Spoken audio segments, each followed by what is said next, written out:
রাজনীতির ধারাবাহিকতা নষ্ট করে দেওয়ার চেষ্টা করা হয়েছে। অফিস আদালতগুলো তছনছ করে দেওয়া হয়েছে, তাদের ফাইন্যান্সিয়াল ইনস্টিটিউশনগুলো বন্ধ করে দেওয়া হয়েছে।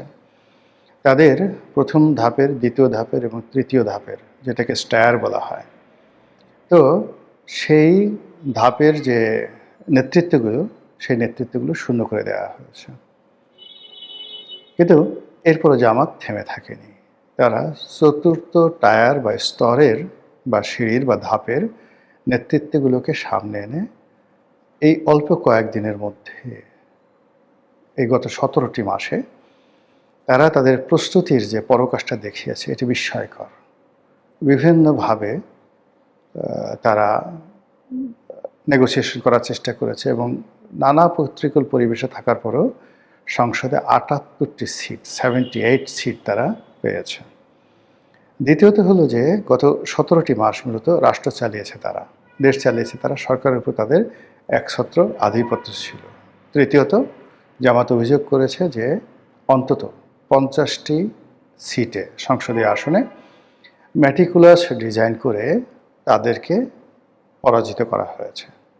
5,000, 10,000 ভোটে ব্যবধানে যে সকল জামাত প্রার্থী পরাজিত হয়েছে, সেখানে মূলত তারাই বিজয়ী হতেন। অন্য একটা কথা, নির্বাচনের আগে একেবারে খোদ বিএনপির যারা কট্টর বিএনপিপন্থী যারা লোকজন, তারাও কিন্তু সেই নির্বাচন যেদিন হলো তার 4-5 দিন আগের থেকে ভীষণ রকম সন্ত্রস্ত ছিলেন যে এবার হয়তো জামাত ক্ষমতায় চলে আসবে। জামাতও ঠিক ওইরকম একটা আত্মবিশ্বাসের মধ্যে ছিল। কিন্তু যে কোনো কারণে হোক, সেটা ম্যাটিকুলাস ডিজাইন হোক, জনগণের স্বতঃস্ফূর্ত অংশগ্রহণ করা হোক, বা অন্য কোনো পলিসি পরিবর্তনের কারণে হোক, শেষ মুহূর্তে সরকারের যারা কর্তা ব্যক্তি তাদের সিদ্ধান্ত পরিবর্তনের কারণে হোক না কেন, বিএনপি ক্ষমতায় এসেছে, জামাত বিরোধী দল হয়েছে। এখন অনেকে হয়তো মনে করবেন যে জামাতের বোধহয় রাজনীতি শেষ, কিন্তু আমি এর মধ্যে দেখতে পাচ্ছি যে জামাতের যে বিজয়, এই বিজয়টা অনেকটা হুদায়বিয়ার সন্ধির মতো। হুদায়বিয়ার সন্ধির যে ইতিহাস আপনি যদি পড়েন, আপাত দৃষ্টিতে আপনার কাছে মনে হবে যে মুসলমানরা পরাজিত হয়েছে এবং আল্লাহ রসুল মোহাম্মদ রসুল্লাহ সাল্লাহ সাল্লাম অনেকটা নাকে খত দিয়ে সেই মক্কার কাফিরদের সঙ্গে চুক্তি হয়েছে। কিন্তু এটিকে আল্লাহ রব্বুল আলমী সরাসরি বিজয় অবহিত করে সূরা ফাতাহ নাজিল করেছেন। ইন্না ফাতাহানা ফাতহান মুবিনা, সুস্পষ্ট বিজয়ের ঘোষণা দিয়েছেন। তো ঐতিহাসিক যারা রয়েছেন তারা বর্ণনা করেছেন এটা কিভাবে বিজয়ী হলো। বিজয়ী হলো যে কাফেররা এবং মুসলমানরা একত্রে চলাফেরা করার সুযোগ পেয়েছে। সেখানে মুসলমানদের যে উন্নত চরিত্র, এটা কাফেরদেরকে আকৃষ্ট করেছে। আর কাফের যারা নেতৃবৃন্দ রয়েছেন, যারা দুর্নীতি অনিয়মের মধ্যে ছিলেন, তাদেরকে রীতিমতো চ্যালেঞ্জের মধ্যে ফেলে দিয়েছেন। এরপর উন্মুক্ত বাণিজ্য, উন্মুক্ত চলাফেরা, উভয় পক্ষই তাদের স্ব কাজ স্বাধীনভাবে তারা করতে পেরেছে। কিছু কিছু ক্ষেত্রে কাফেরদেরকে প্রাধান্য দেওয়া হয়েছে আপাত দৃষ্টিতে, কিন্তু সেই প্রাধান্য কাফেরদের জন্য পরবর্তীতে বুমেরাং হয়ে পড়েছে। এখন হুদায়বিয়ার সেই সন্ধি অনুযায়ী যদি আপনি এই পার্লামেন্টে চিন্তা করেন, এখন পার্লামেন্টে 78 জন এমপি গাড়ি নেবে না, তারপরে প্লট নেবে না, ঘোষণা দেওয়ার সঙ্গে সঙ্গে বিএনপি যারা লোকজন আছে তারাও বলতে বাধ্য হলেন যে আমরাও নেব না। এরপর যেটা হবে সেটা হলো যে জামাতের এমপিরা যদি দুর্নীতি না করেন, অনিয়ম না করেন, প্রো পিউপিল হয়ে যান, জনগণের খুব কাছাকাছি চলে যান, আর এটা প্রথাগতভাবে বিএনপি এবং আওয়ামী লীগের যারা নেতৃবৃন্দ রয়েছেন তাদের পক্ষে এটা কোনো মতেই সম্ভব নয়। ফলে জামাতের জনপ্রিয়তা বাড়বে। এখানে প্রার্থীর কী যোগ্যতা আছে ডাজ নট ম্যাটার। জামাতের দাড়িপাল্লা প্রতীক এবং জামাতের যে কেন্দ্রীয় নেতৃত্ব এমন একটা পর্যায়ে চলে যাবে যে তারা যাকে দাড়িপাল্লা প্রতীক দেবে, সে যদি একটা কলা গাছকে দেয়, সেই কলা গাছকে নিয়েই লোকজন বাংলাদেশ জিন্দাবাদের পরিবর্তে নারায়ে তাকবীর, আল্লাহু আকবার বলে মাঠে নেমে যাবে। এরকম একটা পরিবেশ পরিস্থিতি কিন্তু শুরু হয়ে যাবে। দ্বিতীয়ত হলো যে জামাত আসলে 5 বছর সময় কখনোই পায়নি। নিরবচ্ছিন্নভাবে তাদের হাতে ওইরকম কোনো ক্ষমতা ছিল না। 78 জন সংসদ সদস্যর যে ক্ষমতা, এটাকে যদি আপনি ডবল করেন, অর্থাৎ ধরুন যে কোনো একটা উপজেলাতে বা নির্বাচনী এলাকাতে জামাতের আছে, যেমন কুষ্টিয়াতে আমির হামজা আছেন, এখন কুষ্টিয়াতে আমির হামজা একটা সংসদীয় আসনে জয়লাভ করেছে, কিন্তু সে নিজে বলেছে যে আমি পুরো কুষ্টিয়ার রায় বাহাদুর খান বাহাদুর, আমার উপর দিয়ে কুষ্টিয়াতে কোনো লোক নেই। ফলে কি হলো, কুষ্টিয়ার অন্যান্য যারা এমপি আছেন তারা মানে এই আমির হামজাকে অফ করতে হবে। এখন আমির হামজাকে আপনি পিটিয়ে তো অফ করতে পারবেন না, সেই দিন আর এখন নাই, তাকে জেলে নিতে পারবেন না। আমির হামজা যে কাজগুলো করছে সেই কাজের চাইতে ভালো কাজগুলো করতে হবে, সেটা অন্যান্য সংসদ সদস্যদের পক্ষে সেটা সম্ভব কিনা। কিংবা ধরুন এই যে যারা জুলাই আগস্ট বিপ্লবের নায়ক, সেটা হাসনাত বলেন, সার্জিস বলেন, আক্তার বলেন, নাসিরউদ্দিন পাটোয়ারি, যারা যারা সংসদ সদস্য এসেছে, মংলা মাসুদ, মানে এই মুখগুলোকে তো আপনি বন্ধ করতে পারবেন না, তাদের চালচলন বন্ধ করতে পারবেন না। তারা সংসদে যাবে এবং প্রায় প্রতিদিনই বিএনপির জন্য একটা না একটা বিব্রতকর পরিস্থিতি তারা তৈরি করবে। তারা যা বলবে তাই মিডিয়াতে চলে আসবে, তাদেরকে টকশোতে ডাকতে হবে। আপনি ইচ্ছা করলেও তাদেরকে জেলে নিতে পারবেন না, তাদের অফিস রমরমা হয়ে যাবে আর কয়দিনের মধ্যেই। এবং সাধারণ মানুষ তারা যদি এখন যেহেতু যে দুর্নীতির অভিযোগ গত 17 মাসে তাদের বিরুদ্ধে এসেছে, সেটা তো এখন থাকবে না। এখন তাদেরকে প্রতিযোগিতামূলকভাবে চলতে হবে এবং আয় রোজগার যদি তাদের কিছু করার থাকে তাতে সেটা করে ফেলেছে। এবং তারা যে যথেষ্ট স্মার্ট এবং বুদ্ধিমান, তার প্রমাণ হলো এই বিরূপ পরিস্থিতির মধ্যেও অকল্পনীয়ভাবে তারা এই 7টি আসনে তারা জয়লাভ করেছে এবং পার্লামেন্টে 7টি আসনে তারা রিপ্রেজেন্টেশন করছে। এবং যেটা একেবারে 2018 সনের নির্বাচনের পরে এরকম 7টি আসনে কিন্তু বিএনপিকে দেওয়া হয়েছিল। ফলে 2018-এর পার্লামেন্টে, যেটা একাদশ পার্লামেন্টে বিএনপির যে অবস্থা ছিল, এই পার্লামেন্টে এনসিপির অবস্থা সেই রকমই। ফলে বিএনপি খুব বেশি খোঁটা দিয়ে কথা বলতে পারবে না। খোঁটা দিতে গেলেই তাদেরকে বলা হবে, আরে আপনাদের এত ক্ষমতা, বালুর ট্রাক যেদিন বেগম জিয়ার বাসার সামনে ব্যারিকেড তৈরি করেছিল সেদিন আপনারা কোথায় ছিলেন? তারপর যেদিন পুলিশ আসছিল সেদিন টুকু পালিয়েছিল কেন? সেদিন কর্মীরা মানে কেন বাঁচার জন্য সেই রুহুল কবির রিজভির মতো অসহায় একজন মানুষকে জড়িয়ে ধরেছিল? এই সমস্ত কথাবার্তা, তারিখ যে কেন 17 বছর আসেননি, এই ধরনের কথাবার্তা তারা বলবে এবং এগুলোর কোনো উত্তর নেই। একইভাবে যখন হাওয়া ভবন, খাম্বা থেকে শুরু করে অতীতের যে সমস্ত মানে পত্রিকার কাটিংগুলো রয়েছে, প্রমাণ, সেইগুলো সব পার্লামেন্টে যখন দেখানো হবে, জামাত দেখাবে, এনসিপি দেখাবে, এগুলো নিয়ে লিফলেট হবে, পোস্টার হবে, ব্যানার হবে, তারপর শেষে পত্রপত্রিকার বাইরে ডিজিটাল প্ল্যাটফর্মে এগুলো নিয়ে ফটো কার্ড হবে। এগুলো বিএনপির পক্ষে সামাল দেওয়া একেবারেই সম্ভব নয়। রাতারাতি জেন্টেলম্যান বানা সম্ভব নয়। যে কোনো পাপ, এখনও পর্যন্ত আপনি চিন্তা করুন যে সেই বাকশাল, বাসন্তীর জাল, শেখ কামালের ব্যাংক ডাকাতি, এই সমস্ত ডাহা মিথ্যা কথাগুলো আওয়ামী লীগকে হজম করতে হচ্ছে। তো বাকশালের পক্ষে একটা ভালো কথা বলা যাচ্ছে না, বিকজ এর পক্ষে সেন্টিমেন্টগুলো তৈরি হয়ে আছে। আপনি বাকশাল নিয়ে কোনো ভালো কথা বলতে পারবেন না। একইভাবে আপনি কর্নেল তাহেরের হত্যাকাণ্ড, তারপর ওই সময় জাসদের যে নিপীড়ন চলেছে সেইগুলো, এরপর হাওয়া ভবন, তারপর আরও যা যা হয়েছে 2001 থেকে 2006 পর্যন্ত, প্রত্যেকটা জিনিস এমনভাবে বাজানো হবে যে তারেক রহমান সাহেব যত ভালো কাজ করার চেষ্টা করবেন, এটা তাকে আরও মানসিকভাবে দুর্বল করে তুলবে। লোকজন বলবে যে আরে বাবা, যে তিনি এই বিষয়ে কিছু বলেননি, তিনি জুলাই চার্টারের কথা বলছেন। আমি একটু জানতে চাই আপনার কাছ থেকে যে জুলাই সনদে আসলে পুলিশ হত্যা তদন্তের বিষয়ে কিছুটা ছিলই না, কিন্তু এই দায় মুক্তি নিয়ে কিছু ছিল কিনা। দায় মুক্তি আইনটা যদিও পরবর্তীতে প্রজ্ঞাপনা করে দেওয়া হয়েছে, আসলে এই বিষয়টি কি ছিল আপনাদের মধ্যে আলোচনা যখন ঐক্যমত্য কমিশনের বৈঠকগুলো চলছিল? আচ্ছা, ধন্যবাদ আপনাকে। আপনি যে বিষয়টা তুলে ধরলেন এটা খুবই গুরুত্বপূর্ণ আমি এই জন্য মনে করি, কারণ গতকাল রাতে আমি দেখলাম যে এটা নিয়ে আসলে সরকারি দলের মধ্যেই আহ আমি বলবো বিভ্রান্তি বা সুস্পষ্ট বক্তব্যটা নাই, কিন্তু সুস্পষ্ট বক্তব্যটা জরুরি। আমি সে কথা একটু পরে আসি। ঐক্যমত্যের আলোচনায় এই বিষয়টি সাধারণভাবে আলোচিত হয়েছে, কিন্তু আমি যতটুকু ওই সময়ের সাথে ছিলাম বুঝেছি, তার একটা বিষয় ছিল যে জুলাইয়ে যে গণ অভ্যুত্থান একটা সংঘটিত হয়েছে, সেই গণ অভ্যুত্থান যাতে করে আফোর্ড করতে পারি তার জন্য যেটা করার সেটাই করি। এর বাইরে অন্য কোনো বিষয়ে আলোচনা হয়নি, বিশেষ করে দায় মুক্তির বিষয়টা।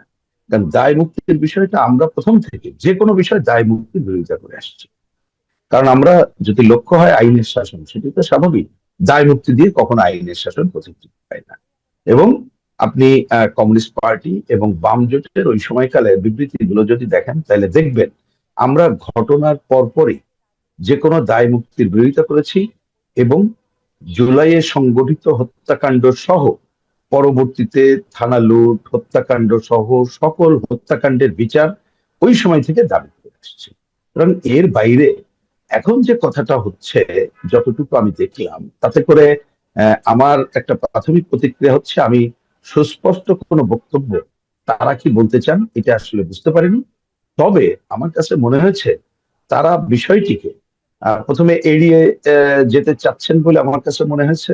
দ্বিতীয়ত মনে হচ্ছে যে তারা এইটা নিয়ে মেলা ঘাটাঘাটি হয়তো বা করতে চান না কোনো বিশেষ গোষ্ঠীকে খুশি করার জন্য। কিন্তু আমি এটা পরিষ্কার করে বলে দিই, আমাদের বুঝটা হচ্ছে যদি প্রতিটি হত্যাকাণ্ডের বিচারের জন্য যা যা করা, সেই কাজটি যদি এই সরকার না করেন, এ দায় কিন্তু এই সরকারের উপরে পড়বে এবং আইনের শাসন বাধাগ্রস্ত হবে।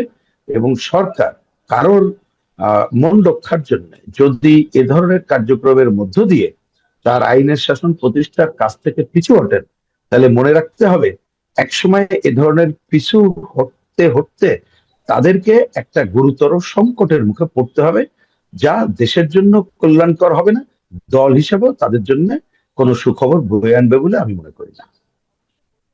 আমি আরেকটু ক্লিয়ারিফাই করার চেষ্টা করি আপনার মাধ্যমে দর্শকদের। এটি হচ্ছে যে প্রথমে বেশ কিছু গণমাধ্যমে এলো যে পুলিশ হত্যা তদন্ত হবে, পুলিশের ভিতর থেকে গোপন জায়গা থেকে জানা যাচ্ছে যে সরকার এই বিষয়ে ইতিবাচক সিগন্যাল দিয়েছে। এরকম রিপোর্টিং এর ভিত্তিতে মির্জা ফখরুল ইসলাম আলমগীর বিএনপি মহাসচিব তিনি বললেন যে স্বরাষ্ট্রমন্ত্রী যা বলেছেন তাই হবে, পুলিশ হত্যা তদন্ত হবে। সেটি পরিপ্রেক্ষিতে আবার সালাউদ্দিন সাহেব যে মন্তব্য করলেন এবং এটি নিয়েই ভিতরে এক ধরনের অস্থিরতার সৃষ্টি হয়েছে। উনি যেটি রেফারেন্স দিয়েছেন যে জুলাই সনদে এই সব হত্যা তদন্ত আর করা যাবে না, উনি সেভাবেই বলতে চেয়েছেন। আসলে কি জুলাই সনদে এভাবে কিছু ছিল? আমরা তো দায় মুক্তি আইনটা পেলাম, কিন্তু সনদে কি এরকম কিছু ছিল? না, এটা আমি পরিষ্কার করে বলি। প্রথম কথাটা মনে রাখা দরকার, জুলাই সনদে আমরা কিন্তু স্বাক্ষর করিনি। জুলাই সনদের নামে যেটা হয়েছে তার সাথে আমাদের ঘোরতর দ্বিমত আছে অনেক পয়েন্টে, যার জন্য আমরা সেখানে স্বাক্ষর করি, এটা বলে রাখা দরকার। এরপরে আসি, জুলাই সনদের আলোচনা যতটুকু হয়েছে তাতে করে এই ধরনের ঘটনার বিচার করা যাবে না, এ ধরনের কোনো আলোচনা কখনো হয়নি এবং এইটা ওইখানে লিপিবদ্ধ নাই, আপনারা দেখতে পারেন। আমাদের যে বুঝটা ছিল, আমি ছিলটা খুব সচেতন ভাবে বলছি, কারণ এই সরকারের শেষ কতগুলো কর্মকাণ্ডে মানে আমরা শুরুই করলো অল্প দিন, প্রথম দিকে অনেক হতাশা ব্যক্ত করতে চাইনি, কিন্তু আমি তো হতাশার চিহ্ন দেখতে পাচ্ছি। যাই হোক, সেইটার জন্য মনে হয়েছে আমাদের আইডিয়াটা ছিল যে ঠিক আছে, যেটা তারা করলো, একটা পার্লামেন্ট নির্বাচিত হলে তারা প্রতিটি ঘটনায় সুনির্দিষ্ট যাচাই বাছাই করবেন, তারপরেই তারা আইনের শাসন প্রতিষ্ঠার জন্য যা যা করতে হয়, এগুলো তো পুরোনো ফর্মুলা জানা, ওনারাও যা বক্তৃতা করছেন তার মধ্যে দিলেই হয়। দিনে বিরোধী দলে যখন ছিলেন, যখন ওরা নিষ্পেষিত হয়েছেন, ওনারা যা বক্তৃতা করছেন যে আইনের শাসন প্রতিষ্ঠা করার জন্য যা যা করা দরকার, সেই ধারায় অগ্রসর হলেও তো কিছুটা অগ্রগতি হয়।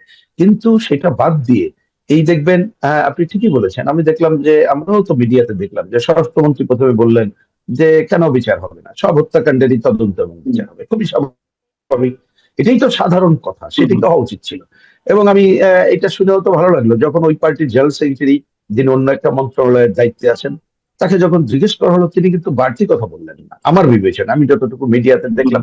উনি বললেন স্বরাষ্ট্রমন্ত্রী যেটা বলেছে ওই ধারায় চলবে, তাই এটাকে আমি একটা সাব্যস্ত কথা হিসেবে নিলাম। কিন্তু গতকাল আমি একটু খুবই আকস্মিক ভাবে দেখলাম, ওনাকে যখন জিজ্ঞেস করা হলো উনি কি বলেছে, নিজেকেই জিজ্ঞেস করলেন। তা ঠিক আমি ঠিক বুঝতে পারলাম না, আমি স্বরাষ্ট্রমন্ত্রীর কথা বলছি। তারপরে তিনি ওটা আবার স্পষ্ট করলেন যে না, এরকম না। আমি তো ওনার এই কথাটাকেই তো গ্রহণযোগ্য দেখছি না। এবং আমি আরেকটাও দেখলাম যে এই দলের সাধারণ সম্পাদক তিনি অন্য একটা ঘটনায় বলছেন যে আমরা অতীত নিয়ে বেশি, সেটা অবশ্য সম্ভবত ওই উপদেষ্টাদের দুর্নীতি এবং অন্য বিষয় নিয়ে বলছি, ওইটা ঘেটে সময় নষ্ট করতে চাই না। তা আমার মনে হয় এটা তো যথাযথ হয় না। আমরা বলতে পারি কাজের অগ্রাধিকার কোনটা দিচ্ছি, এইটা নিয়ে না হয় আমাদের নানা মত থাকতে পারে। কেউ মনে করতে পারে যে আজকেই এই কাজটা আগে করি, ওটা পরে করি, সেটা নিয়ে আমরা তর্ক বিতর্ক বা যুক্তি তর্কের মধ্যে আসতে পারি, কিন্তু ক্লোজ চ্যাপ্টার করা যাবে না। এইটা করলে খুবই ভুল কাজ হবে। সুতরাং আমি মনে করি যে তারা হয়তোবা আমি শব্দটা ব্যবহার করলাম, আমি এই প্রসঙ্গ একটু না বলে পারছি না, যদিও বড় জায়গার আলোচনা, সেটা এই অল্প পরিসরে করাও ঠিক হয় না, একটু ভুল বোঝাবুঝি হতে পারে। তবুও কথাটা একটু তুলি, ভবিষ্যতে যদি কখনো সময় হয় দীর্ঘ সময় ধরে আলোচনা করলে এগুলো বোঝা যাবে, শুধু আমাকে না, অন্যদেরকে আপনারা ডাকতে পারেন ঐক্যমত্যের আলোচনায়। আমরা অনেক সময় দেখেছি বিএনপির যারা ছিলেন তারা প্রথমে যে পজিশন গুলো আপন করেছেন পরে সেইখানে থাকেন, মনে হচ্ছে যে নানা কারণে পিছাচ্ছে, এবং পিছানোর তো কথা ল্যাঙ্গুয়েজ দেখলে বোঝা যায়, অনেক সময় মনে হয়েছে এটা নীতিগতভাবে পিছাচ্ছেন, অনেক সময় মনে হয়েছে আচ্ছা বিরক্তিকর অবস্থা থেকে পিছাচ্ছেন, অনেক সময় মনে হচ্ছে আচ্ছা করুক না, দেখবো পরে। এটা আমার মনে হয়, মেবি আমার এই মনে হওয়াটা ভুল হতে পারে। কিন্তু আবারও পুলিশ হত্যা বিষয়ে আরেকটি প্রশ্ন করে আপনার কাছে, যে বিএনপি দলের মধ্যে কি এক ধরনের বিভ্রান্তি বা মতবিরোধ এটি নিয়ে, যে পুলিশ হত্যার বিচার করতে গেলে এক পক্ষ, আপনি যেটা বলছেন যে এক পক্ষে খুশি করার জন্য এটি করা হচ্ছে, আবার না করলে আরেক পক্ষ হয়তো আইনের শাসন প্রতিষ্ঠা হচ্ছে না এমন দাবি তুলবে, মানে তাদের ঘরের মধ্যেই এখন কোন ধরনের বিরোধ সৃষ্টি হলো কিনা এই বিষয়টি নিয়ে? না, আমি বিরোধের থেকে এইভাবে বলার পক্ষে, যে ব্যাপারে দলগতভাবে ঐক্যমত্য আছে বলে আমার কাছে কিন্তু এরকম মনে হচ্ছে না। কারণ একটা তো ধরেন একটা সরকার, যেহেতু তারা এক ধরনের তো দলীয় সরকার তারা প্রতিষ্ঠা করেছে, সেটা ঠিকই হুম। আছে, তারা যেভাবে বিজয় লাভ করেছে। এ ধরনের দলীয় সরকারে সাধারণত যেটা হয়, ওই দলের রাজনৈতিক সিদ্ধান্ত কি এক একটা বিষয়, এবং সেটাকে অগ্রসর করাই উচিত হয়ে যায় বলে আমি মনে করি। কিন্তু আমি জানি না যে আসলে এই বিষয় নিয়ে তারা সুনির্দিষ্ট কোনো আলোচনা করতে পেরেছেন কিনা তাদের দলে। কিন্তু এই যে যতটুকু আমরা এখানে আলোচনা করছি, এবং দুজন সিনিয়র তাদের দলের রাজনীতি এবং খুবই গুরুত্বপূর্ণ নেতৃবৃন্দ সম্পর্কে তাদের কথা পারস্পরিক, তাতে আমার কাছে মনে হয় তারা এই বিষয়ে এখনো মানে কি বলবো, হেজিটেট করছেন, কোনটা করবেন কি করবেন না এই ব্যাপারে সিদ্ধান্তহীনতায় আছে বলে আমার কাছে এখন মনে হয়। আমরা একটু ভিন্ন প্রসঙ্গে যাই। যেটি শুরুতেই বলছিলাম যে মার্কিন যে হামলা, মার্কিন এবং ইসরায়েলের যে যৌথ হামলা, ইরানের উপর, ইরানের প্রেসিডেন্ট নিহত হলেন, 40 জনের বেশি কর্মকর্তা, গোয়েন্দা সংস্থার প্রধান এবং মন্ত্রী পর্যায়ে অনেকে নিহত হলেন, এবং তার পরিপ্রেক্ষিতে ইরানের যে মধ্যপ্রাচ্যে বেশ কয়েকটি দেশে মার্কিন ঘাঁটি লক্ষ্য করে তাদের যে হামলা, যেখানে আমাদের সংবিধানে বলা আছে যে বাংলাদেশ সবসময় নিপীড়িতের পক্ষে থাকবে এবং আগ্রাসী শক্তির বিরুদ্ধে থাকবে, সেখানে এই ধরনের একটি বিবৃতি দেওয়ার মানে আসলে বিশেষ কোনো উদ্দেশ্য আছে নাকি অন্য কোনো কারণ? না, আমার কাছে খুব, যদি আমি একটু সাদা মাথার কথাই যদি বলি, প্রথমে এটা বলতেই হয়, এই বিবৃতি যেটা দেওয়া হয়েছে আসলে ধিক্কার জানানোর ভাষাও আমার কাছে নাই। গতকাল সাথে সাথে এটা আমরা বলেছি, এটা খুবই ধিক্কার জানাই, এবং এটা মনে হয়েছে যে এটা আমেরিকার স্বার্থ রক্ষাকে সংহত করার জন্যই ইউনূস সাহেবের ধারাবাহিকতায় এই কাজটা করা হচ্ছে। আমরাও এখানে প্রাথমিক প্রতিক্রিয়া এই কথা বলেছিলাম, এবং এইবারে এই বিবৃতি দেওয়ার মধ্য দিয়ে এটা মনে হলো কোনোভাবেই যেন আমেরিকাকে চটাতে চায় না, আমেরিকাকে খুশি করে সে চলতে চায়। কিন্তু মনে রাখতে হবে যে পৃথিবীতে আমেরিকা যার বন্ধু, তার কিন্তু শত্রুর দরকার নাই। বিশেষ করে আমি যদি ইরানের ওই ঘটনার বাইরে আমাদের এই অঞ্চলের ঘটনা খুব ছোট্ট করে বলি, তাহলে দেখেন ভূ রাজনৈতিক কারণে আমাদের দেশের এই অঞ্চলটা খুবই গুরুত্বপূর্ণ। আমেরিকান রাষ্ট্রদূত আসার আগে তিনি কি দায়িত্ব নিয়ে আসছেন এটা আজকে সবাই জানি, অন্যদের অধিকার খর্ব করবে। আমরা জানি তড়িঘড়ি করে, আমাদের তড়িঘড়ি শব্দটাই সবাই ব্যবহার করছে বলে করলাম, কিন্তু হয়তো তড়িঘড়ি না, এটা হয়তো একটা মাস্টার প্ল্যানের অংশ। যেভাবে আমাদের শুল্ক চুক্তির নামে অন্য যে চুক্তি তারা করলো, প্রধানত মনে হয়েছিল তারা তো শুল্ক কমানোর কাজটা করছে, আলটিমেটলি দেখা গেল আমাদেরকে বাণিজ্য চুক্তির নামে অসম বাণিজ্য চুক্তি করা হলো, আমাদেরকে এমনকি বেশি দামে গম কেনা, আমার কৃষি ব্যবস্থার সংকট তৈরি করা, আমাদের জ্বালানি বেশি দামে কিনতে বাধ্য করা, সেরকম অজস্র ঘটনাবলী থাকলো। শুধু তাই না, এর থেকে আরো ভয়াবহ ঘটনা হলো ট্রাম্প সাহেব যখন আমাদের প্রধানমন্ত্রীকে অভিনন্দন জানিয়ে চিঠি দিলেন, তখন ওই চুক্তি বাস্তবায়নের সাথে তিনি তার ভাষায় আশা প্রকাশ করলেন যে প্রতিরক্ষা চুক্তির কাজটা করবেন। এবং প্রতিরক্ষা চুক্তির নামে আমরা যে দুই ধরনের চুক্তির কাজটা খবরের মধ্যে দেখছি, এটা যদি হয় তাহলে বাংলাদেশকে একেবারেই, মানে কি বলবো, যে বাংলাদেশকে এই যে সামরিক ঘাঁটি প্রত্যক্ষভাবে না করলেও পরোক্ষভাবে আমাদের এইখানে যে সামরিক স্থাপনা, তারা পর্যবেক্ষণ করতে আসতে পারবেন, অনেক কিছু গোপন থাকবে, কোথায় আমাদের সামরিক অবস্থান কি এটা কোথাও জানানো যাবে না, এই ধরনের একটা চুক্তিতে তারা আবদ্ধ করতে চায়। এখন এর আগে আমরা বলেছিলাম যে বাংলাদেশকে মায়ানমারের ঘটনার মধ্য দিয়ে প্রক্সি ওয়ারের মধ্যে সাম্রাজ্যবাদ আমাদেরকে নিয়ে আসতে চাই। তাই এই ঘটনাবলী যদি আমাদের এখন যিনি পররাষ্ট্রমন্ত্রী আছেন আগের ধারাবাহিকতা, কে না জানে তার ভূমিকাটা কি। সুতরাং এইটা যদি তার ইচ্ছায় হয়ে থাকে এবং সরকার যদি তার কথাকেই গুরুত্ব দিয়ে এই ধরনের বিবৃতিটা ড্রাফট করে দিয়ে থাকে, তাহলে আমি মনে করি ভবিষ্যতে আরো অনেক খারাপ কিছুর জন্য অপেক্ষা করছে। সুতরাং বাংলাদেশের জনগণকে এখনই এ ব্যাপারে হুঁশিয়ার থাকতে হবে এবং রুখে দাঁড়ানোর কাজ করতে হবে। গতকাল আমি একটা সফট ল্যাঙ্গুয়েজ বলেছি, এটাও আমি একটু আপনাকে বলি, কারণ আজকে আমি এখনো সব খবর পাইনি, যে ওটা সরকারের বিবৃতি। আমি জানি না বিএনপি নামক দলটি কি বিবৃতি দিয়েছে। কিন্তু আমরা চাই, এই কথা আমার দিক থেকে আমি প্রত্যাশা থেকে বলছি না, কিন্তু আকাঙ্ক্ষা থেকে বলছি। এই পুরো ঘটনার পেছনে মূল কারিগর কে, কাকে আপনি ভিলেন হিসেবে চিহ্নিত করতে পারেন? এইটা চিহ্নিত করতে কোনো কষ্ট করতে হয় না। Villain Donald Trump, villain Benjamin Netanyahu, যিনি নাকি ইসরায়েলের প্রধানমন্ত্রী। এরা হলেন গিয়ে মূল ভিলেন।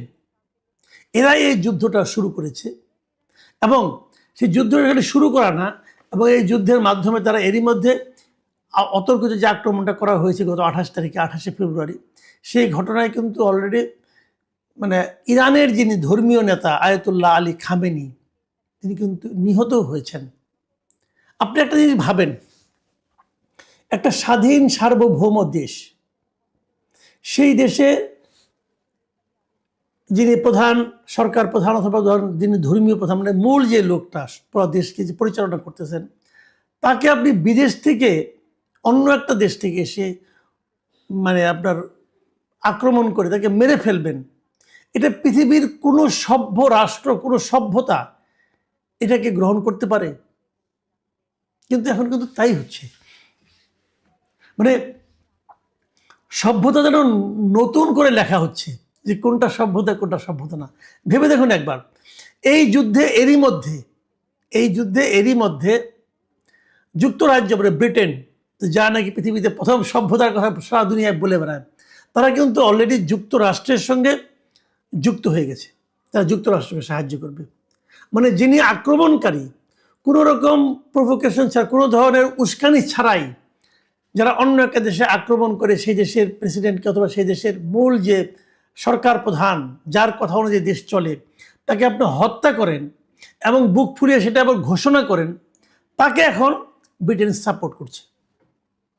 তো দুদিন পরে দেখবেন এরাই আবার আমাকে আপনাকে আসবে, জ্ঞান দিতে আসবে, সভ্যতা শেখাতে আসবে, বলবে যে সভ্যতা কাকে বলে, সিভিলাইজেশন কাকে বলে, আমাদের শেখাবে তারা। মানে কোথায় আপনি মানুষের নৈতিকতা, মানুষের মানবিকতা কোথায় আছে? যুক্তরাষ্ট্রকে আপনি যদি দুর্বৃত্ত বলেন, যে একটা দুর্বৃত্ত রাষ্ট্র, তাও কম বলা হবে। ওদের যে মন মানসিকতা, কয়েকদিন আগে দেখলাম ভেনেজুয়েলার প্রেসিডেন্টকে তার বেডরুম থেকে তুলে নিয়ে গেল যুক্তরাষ্ট্র, তার নাকি বিচার করবে। ভাবেন একবার, কার বিচার কে করে? অন্যের অনেক সমস্যা থাকতে পারে, পৃথিবীর কোন রাষ্ট্রের সমস্যা নেই বলুন? ইরানের সমস্যা থাকতেই পারে, ইরানের অভ্যন্তরীণভাবে নানা রকম আন্দোলন চলতেই পারে, কিন্তু সেই চলার জন্য তার বিচারের দায়িত্ব কি যুক্তরাষ্ট্রকে দেওয়া হয়েছে? অথবা ইরানের জনগণ, তারা কি ট্রাম্পের কাছে আবেদন করেছিল যে আমরা খুব কষ্টে আছি, আপনি এসে আমাদেরকে উদ্ধার করেন? দেখেন, শনিবার দিন আক্রমণ হয়েছে এবং ট্রাম্প শনিবার দিন ভোরে সে আবার মানে মানে বুক ফুরিয়ে কথাও বলে সে কি বলেছে? সে বলেছে যে এই অভিযানটির লক্ষ্য ছিল তেহরানকে পারমাণবিক অস্ত্র অর্জন থেকে বিরত রাখা এবং ইরানি শাসনের আসন্ন হুমকি নির্মূল করা। একটা উদ্দেশ্য ছিল। আরেকটা লক্ষ্য ছিল কি, যে শাসন পরিবর্তনও এই হামলার লক্ষ্যগুলোর একটি। মানে ইরানের শাসন ক্ষমতায় তারা একটা পরিবর্তন চায়।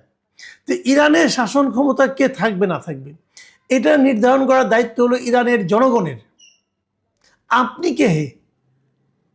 আপনাকে এটা কে বলছে? দেখেন কত বড় মানে আপনার বেহায়া হতে পারে। এবং তিনি ইরানের জনগণের উদ্দেশ্যে বলতেছে, ইরানে যা নাকি এই খামেনি শাসনের বিরোধিতা করছিলেন, তাদের উদ্দেশ্যে উনি বলতেছেন যে আমরা শেষ করলে তোমরা তোমাদের সরকার দখল করে নাও। আরে বাপরে বাপ, ভাবেন মানে কি মহানুভব সে। উনি শেষ করে দিবে, তারপরে তোমরা দখল করে নাও। এটি তোমাদের জন্যই হবে, প্রজন্মের পর প্রজন্মে হয়তো এটাই তোমাদের একমাত্র সুযোগ। মানে এই সুযোগটা যুক্তরাষ্ট্র এবং ইসরায়েল মিলে শুরু করে দিচ্ছে। দেখেন ইসরায়েলের যে প্রধানমন্ত্রী বেনিয়ামিন নেতানিয়াহু, উনি কি বলেছেন? উনি বলেছেন যে এই হামলা সাহসী ইরানি জনগণকে নিজেদের ভাগ্য নিজেরা নির্ধারণ করার সুযোগ তৈরি করবে এবং স্বৈর শাসনের জোয়াল সরিয়ে দেবে। মানে ভাব দেখে মনে হচ্ছে যে ইরানের জনগণের জন্য এই ট্রাম্প এবং নেতানিয়াহুর বোধহয় মানে মানে কষ্টের শেষ নাই। তারা মনে হয় এদের জন্য রাতে ঘুমাইতেও পায় না যে ইরানের জনগণ কি কষ্টে আছে। বাট মজার ব্যাপার হলো এই হামলার পরে কিন্তু ইরানের যে জনগণটা এতদিন ইরানের ভিতরে যারা আন্দোলন করছিল, তারাও কিন্তু এখন আর ইরানি সরকারের বিপক্ষে নাই। তারাও এখন কিন্তু মনে করছে যে এই আক্রমণের তাদের দিক থেকেও সরকারের সঙ্গে ঐক্যবদ্ধ হওয়া প্রয়োজন আছে। কতগুলি প্রভাব কিন্তু এর মধ্যে দেখা যাচ্ছে যার মাধ্যমে আমরাও হয়তো ক্ষতিগ্রস্ত হব। তার আগে আমি আরেকটু কথা বলে নিই, সেটা হলো এই যে আমেরিকা ইরানকে আক্রমণ করলো, সেটা আইনগত কিছু আইন তো দুনিয়াতে আছে না, যেমন জাতিসংঘের কিছু আইন আছে। এটা কি ট্রাম্প অথবা ইসরায়েল কি এভাবে আক্রমণ করতে পারে? দেখেন জাতিসংঘ সনদ, যেটা সারা দুনিয়াতে একটা আছে আর কি জাতিসংঘের, যদিও এটা খুব মানে টানে না, কিন্তু একটা আছে তো, চক্রজ্জার খাতিরে তারা একটা করেছে। সেখানে কিন্তু বলা হয়েছে স্পষ্ট করে যে কেবলমাত্র দুইটা ক্ষেত্রে একটা দেশ আরেকটা দেশের উপর আক্রমণ করতে পারে, দুইটা কারণে। কোন দুইটা কারণ? এক নম্বর কারণ হলো যদি জাতিসংঘের নিরাপত্তা পরিষদ আপনাকে আক্রমণ করার জন্য অনুমতি দেয়, যেটা সাধারণত কখনোই দেওয়া হয় না। আর দ্বিতীয়টা হলো যদি কোনো একটা রাষ্ট্র আপনাকে আক্রমণ করে, তখন আত্মরক্ষার খাতিরে আপনি কিন্তু তাদেরকে আক্রমণ করতে পারেন। তার মানে এবার যুক্তরাষ্ট্র এবং ইসরায়েল যে আক্রমণ করেছে ইরানকে, ইরান যে আক্রমণটা করছে এই আক্রমণটা বৈধ, কিন্তু ওদেরটা হলো অন্যায়, ওদেরটা হলো বেআইনি, ওদেরটা হলো অবৈধ। কারণ ইরান আত্মরক্ষার জন্য আন্দোলন করছে এবং ওরা যে আক্রমণ করেছে এটা তারা তো নিজেরা বুক ফুলিয়ে বলছে অমুককে মেরে ফেলেছে, তমুককে মেরে ফেলেছে, কাজেই ওইটা হলো অবৈধ। আর ইরান যেটা করছে এখন এটা হলো বৈধ। কিন্তু এর রেজাল্টটা কি হবে শেষ পর্যন্ত, এটা হলো মূল কথা। এর রেজাল্ট খারাপ হবে সবার জন্যই।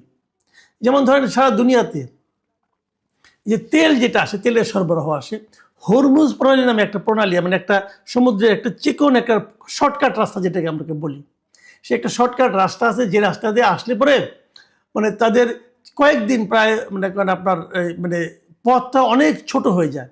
ছোট হয়ে গেলে পরে জাহাজের মানে খরচ কমে যায় এবং তেল নিয়ে আসলে পরে অনেক খরচটা কমে যায়। এমন যে ধরেন আপনি একটা উদাহরণ দিয়ে বলি, এখন যেমন তেলের ব্যারেল আছে $80 ধরা যাক, যদি হরমুজ প্রণালীকে অ্যাভয়েড করে যদি ঘুরপথে আসে তাহলে সেটার দাম বেড়ে হয়ে যাবে প্রায় $120 $130 মতো। তার মানে 50% দাম বেড়ে যাবে। কিন্তু এই হরমুজ প্রণালীটা ইরানের মানে সমুদ্র সীমার মধ্যে পড়েছে এবং ইরান সেটাকে অলরেডি ক্লোজ করে দিয়েছে এই যুদ্ধ শুরু হওয়ার পর।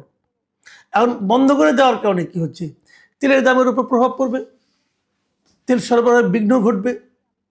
সারা দুনিয়ায় যে তেলগুলো আসে সেগুলো আমাদের দেশেও আমরাও সেই ঝামেলা পড়ব। ইরান কিন্তু এরই মধ্যে তাদের পাল্টা আক্রমণ চালু রেখেছে। ইরানের কাছ থেকে যারা তেল নেয় তারাও যে ইরানকে খুব একটা প্রকাশ্যে সহায়তা করছে তাও না। যেমন চীন তেল নেয়, ভারত নেয়, এরা খুব একটা সাহায্য করছে বলে মনে হচ্ছে না এখন পর্যন্ত। কিন্তু আগামী দিনগুলিতে কি হবে?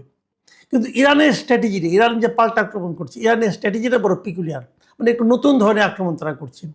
তারা বলছে আমেরিকা তো অনেক দূরে, কিন্তু আমেরিকার যে ঘাঁটিগুলো তার আশপাশের দেশে আছে, যেমন ইউএই সংযুক্ত আরব আমিরাত অথবা বাহরাইন অথবা কাতার যে দেশগুলোতে আছে, ওমান, তারা কিন্তু এই সমস্ত দেশে যে ঘাঁটিগুলো আছে, বেসগুলো আছে আমেরিকার, তারা সেগুলোতে অ্যাটাক করেছে। এবং ভেরি ইন্টারেস্টিং, এই দেশগুলো কিন্তু আসলে যদিও তারা মুসলিম দেশ, তারা কিন্তু ইরানের সঙ্গে যে খুব একটা সম্পর্কিত, ইরানকে যে খুব হেল্প করে কখনো এর আগের বিরোধগুলোতে তা নয়, তারা বরং আমেরিকার পক্ষে।